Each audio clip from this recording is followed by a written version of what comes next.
Halo sahabat, kembali lagi dengan saya. Kali ini Anda kembali ditemani oleh channel YouTube Hits Kreatif.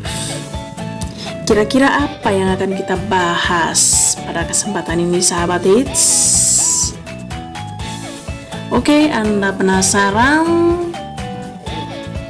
Langsung saja. Kali ini kita akan mempelajari tentang bahasa Indonesia. Oh ya sahabat, rupanya kali ini kita beralih pada dunia pendidikan. Oke, kita langsung saja. Apa definisi bahasa? Oke. Sebelum kita memasuki inti pembelajaran kita pada kesempatan ini, saya ingin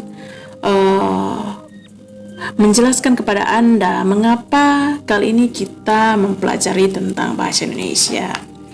Karena dalam kehidupan sehari-hari sering sekali saya mendengar orang-orang berbicara tentang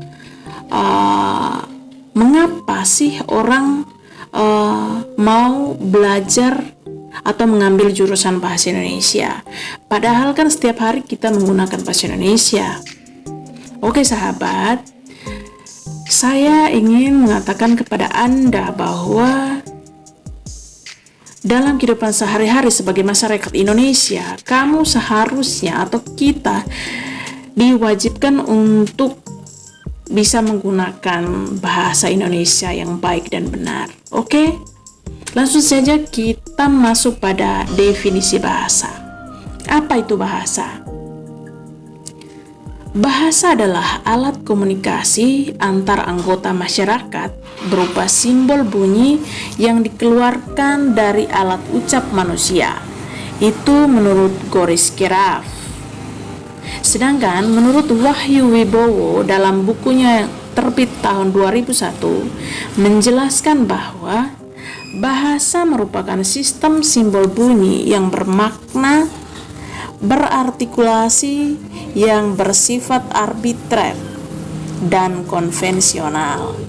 Jadi sahabat, bahasa itu adalah sebuah simbol bunyi yang dikeluarkan oleh alat ucap manusia dan tentunya berartikulasi dan memiliki makna ya. Yang berikut kita masuk pada fungsi bahasa. Kenapa juga kita perlu mempelajari tentang fungsi bahasa? Agar teman-teman benar-benar yakin bahwa mempelajari bahasa Indonesia itu sangatlah penting.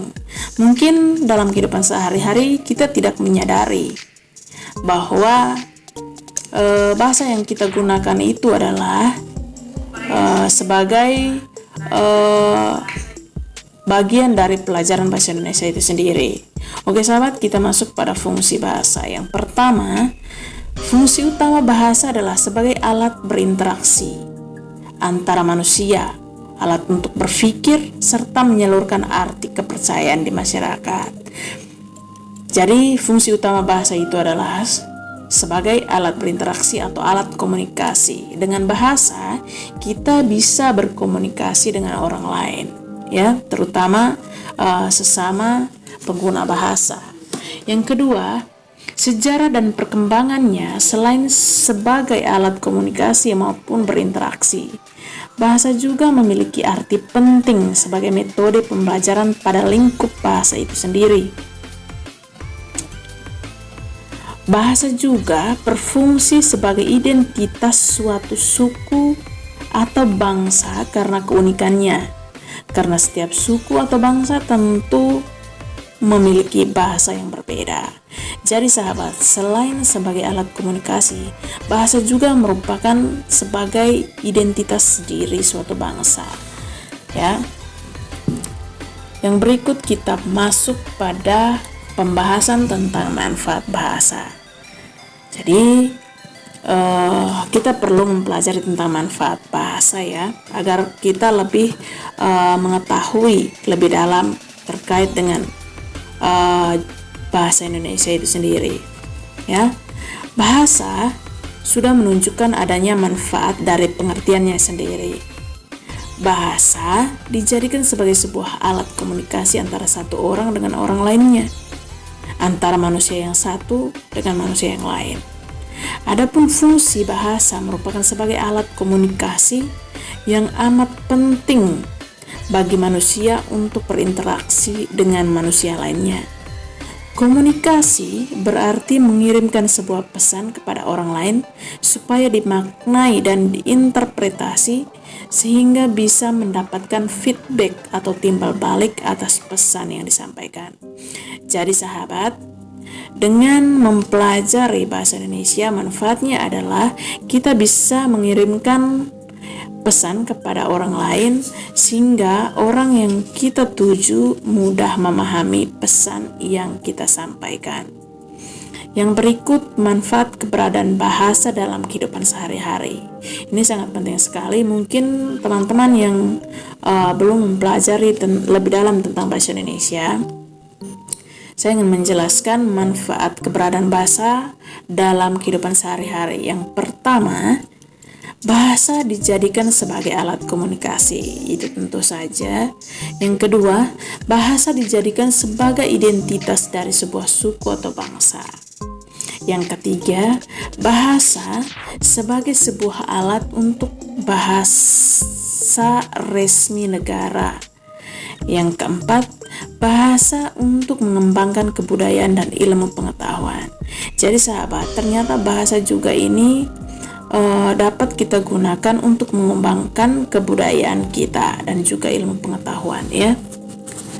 Yang kelima, bahasa sebagai pengantar dalam dunia pendidikan. Jadi sahabat, yang paling penting kita mempelajari bahasa itu adalah bahasa menjadi salah satu pengantar di dunia pendidikan. Bahasa resmi Indonesia yaitu bahasa Indonesia menjadi pengantar bagi seluruh institusi pendidikan, termasuk di daerah 3T.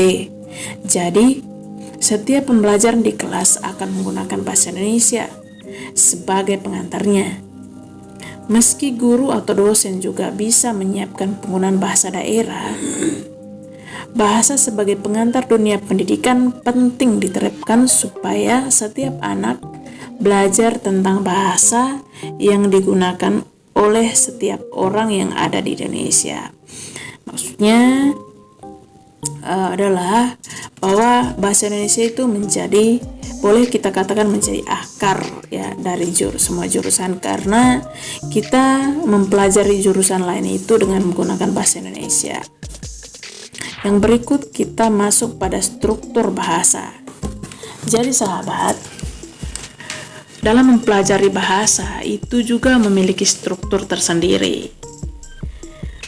Yang pertama itu wacana, yang kedua paragraf, yang ketiga kata, yang keempat kalimat, berikut fonem dan juga morfem. Mungkin teman-teman ingin tahu apa itu wacana, paragraf, kalimat, kata, fonem, dan morfem. Nanti kita akan membahasnya di pertemuan berikutnya. Oke sahabat, semoga materi pada malam hari ini dapat bermanfaat bagi teman-teman yang ingin belajar lebih dalam tentang bahasa Indonesia. Oke, jika ada pertanyaan atau masukan, tinggalkan komentar di kolom komentar. Dan mohon maaf jika ada kesalahan, karena kita ketahui bersama bahwa sebenarnya sesuatu yang sempurna hanyalah milik Yang Maha Kuasa. Oke sahabat, sampai bertemu lagi dengan saya di pertemuan-pertemuan selanjutnya.